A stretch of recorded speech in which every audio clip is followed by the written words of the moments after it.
Hi, this is Door and Signal channel, and this is a Mikcarb. It's on. This one came off of 2001 Royal Enfield 500 cc.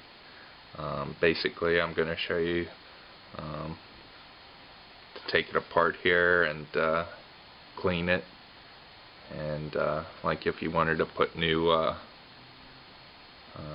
stems in it, you can make it, change the fuel ratio and that, but I'm just going to show you basically how to take it apart. But as you can see, this is the Indian one.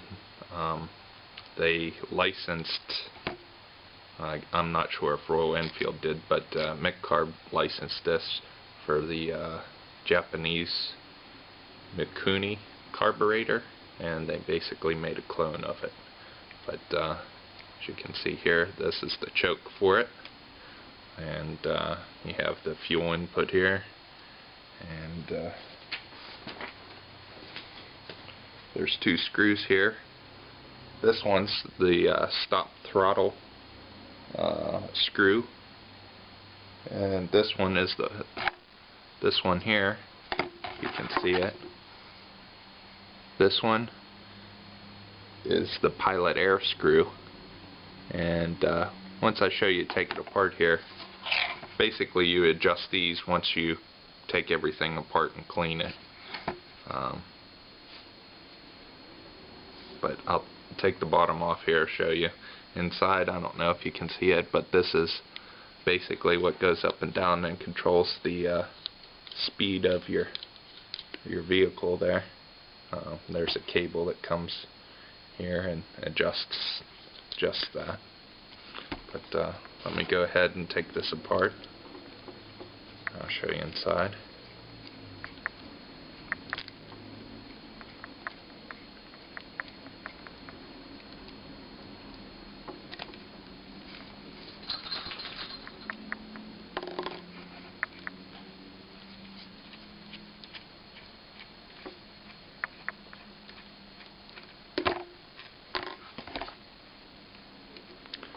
Usually when you take this right off the vehicle, this float bowl will have a lot of gasoline in it.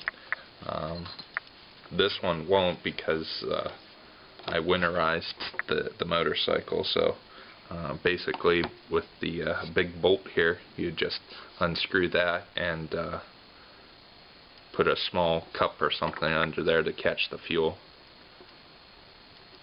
And that way in the wintertime it won't, if you have your bike outside, it won't crack the float bowls inside. Plus the gas won't get old and stale inside there either, which will be a problem also. But there's the inside of that. This is the float right here, and it's got two circles. Basically when you set this, there's a little tang here, which I'll point to. Right there.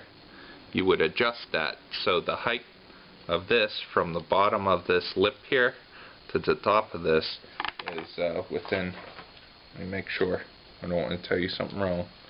The typical height is 24 to 26 inches. So from the bottom of here to the very tip of this, it should be 24 to 26 inches when you hold it upside down like this. I guess there's a lot of confusion on how to actually adjust that, but that's what I got off of Hitchcocks.com from England, if you want to check them out. But basically I'm going to take this apart. You want to be real careful with this pin here, so you don't, basically this is brass, the float, and you want to be real gentle with it. So I'll take that out. But there's your float. And when this does have gasoline in it, you should shake this to see if you can hear any gasoline in it. And if it does, that means it's leaking and it's really no good, and you should buy another one of those floats. But since I have this off, I'll be able to show you a little bit better. But this tang right here is basically what you would adjust in order to get the float bowl the right height.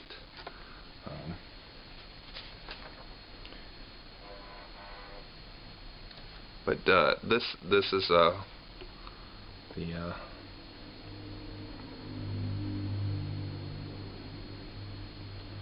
one of the float bowl needle, and that one goes in the top here.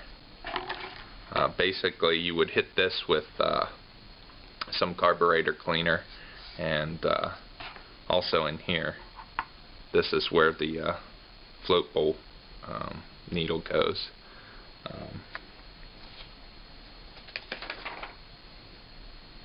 This down here is your pilot jet, and this is your main jet right here. We'll take these out here so I can show you.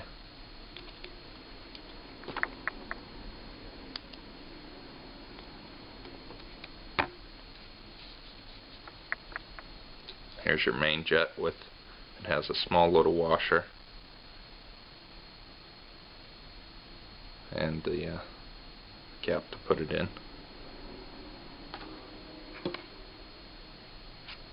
And I would recommend too blasting this with some carb cleaner in here, and after that probably some compressed air, and see if we can get the pilot jet out here too to show you. I might need a smaller screwdriver for this one. Yeah.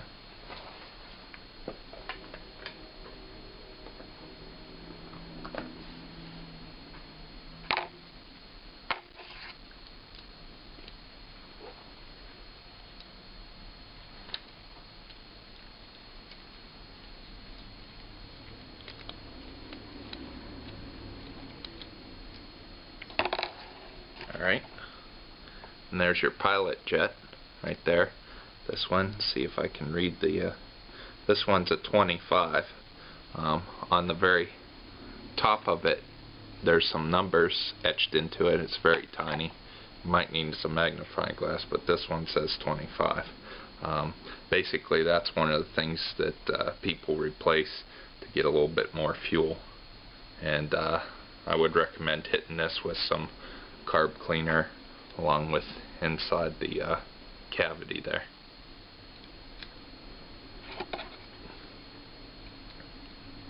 Let me go ahead and tighten that back up.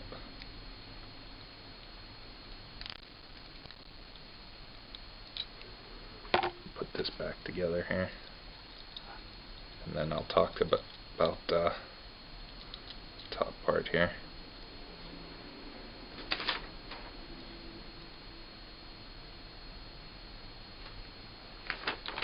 Okay, I won't put the whole thing together, but basically we'll go over this again. This is the throttle stop screw, which is the big one, and the pilot air screw, which is the small one here.